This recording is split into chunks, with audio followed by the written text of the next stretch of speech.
अशा प्रकारे आपले राजगिऱ्याचे जे लाडू आहेत ते तयार झालेले आहेत, आपण पाहू शकता. आणि हे वळायला अजिबात त्रास नाही होत, असे मस्त पिपीत झालेले आहेत बरं का.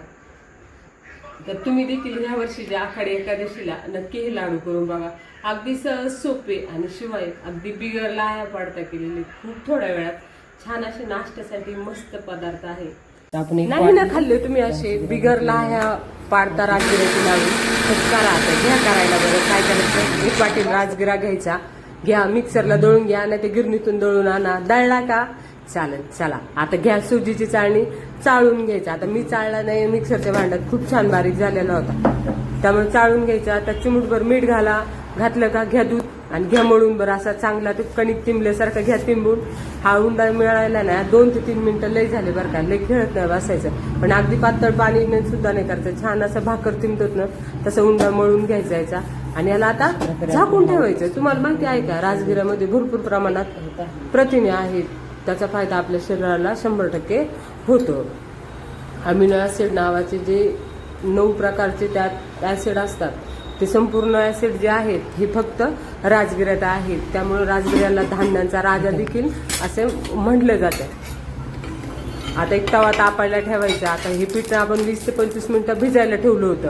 आता याला चांगलं भिजलंय ना ते. आता तवा तापायला ठेवायचं, त्यावर साजूक तूप घालायचं आणि घ्यायचे अशा चाणक्या करायला. अगदी लहानपणी आपण नाही का भांडे खेळायचो त्यावेळेस असे छोटे छोटे भाकरी बनवायचे ना, अगदी तशाच भाकरी बनवून घ्यायच्या अशा छोट्या छोट्या. तुम्हाला येत नसतील ना असे छोटे चाणक्या हातावर बनवायला, काही अडचण नाही. एक वाटी घ्यायची, त्याच्यामध्ये खालून वरून प्लास्टिकचा कागद लावायचा आणि मध्ये छोटासा उंडा ठेवायचा. खूप जाड करायचा नाही बरं का. आता हे भाजताना काय काळजी घ्यायची, आता भाजताना गॅस फुल नाही ठेवायचा, मिडियम नाही ठेवायचा, मंद गॅसवर छान अशा खरपूस भाजून घ्यायच्या.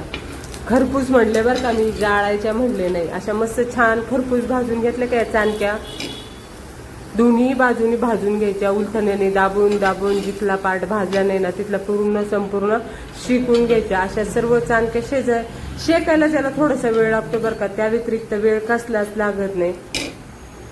असे छान चाणक्या भाजल्या काय करायच्या, त्या का परातीत काढून घ्यायच्या. उलथण्याने जमत नसेल तर हाताने करत जायचा. मला तर जास्त साधनांपेक्षा आपले हातच बरे वाटतात. आता हे संपूर्ण जे आहेत ह्या काढून घ्यायच्या. हळूहळू करा तुम्ही. आणि हे राजगिऱ्याचे लाडू आहेत ना, साधारणतः 1.5-2 महिने ना इतके आरामशीर फ्रीजच्या बाहेर टिकतात बरं का. त्यामुळं असे लाडू करायला तुम्ही अजिबात विसरू नका. किंवा तुम्ही थोडे फ्रेश करून खाल्ले तरी देखील चालतात. बघा कसे मस्त खमंग खरपूस भाजलेत की नाही.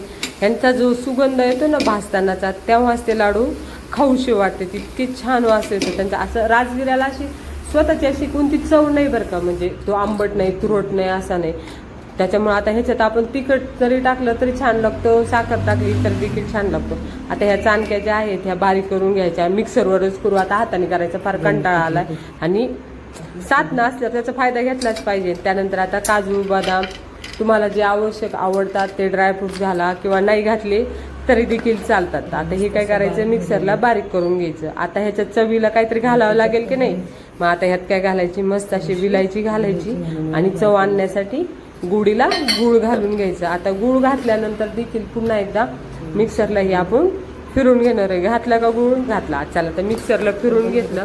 आता हे लाडू वळायला सांगू तुम्हाला अजिबात त्रास देत नाहीत, अगदी अलगत. म्हणजे तुम्ही छोट्या मुलांना जरी सांगितले तरी देखील ते वळतील. आता ह्याच्यात ना आपण काय घातलेले आहे, जायफळ घातलेले. तुम्हाला आवडत असेल तर घाला, नसेल तर राहू द्या. अजून थोडी चांगली चव येण्यासाठी, चवीत अजून भरवण्यासाठी मस्त असं गावरान तूप घातले आणि छान एकजीव करून घ्यायचं. एकजीव झालं बस, वळा लाडू. काय लागते तरी काय लागते बरं, झाले आपले लाडू तयार. कशासाठी बाजारात जायचे आणि विकतचे आणायचे, झाले की नाही आपल्या घरच्या घरी चांगले लाडू. तर नक्की करा आणि खा पोटभर.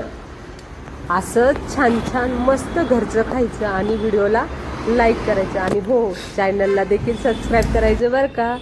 धन्यवाद.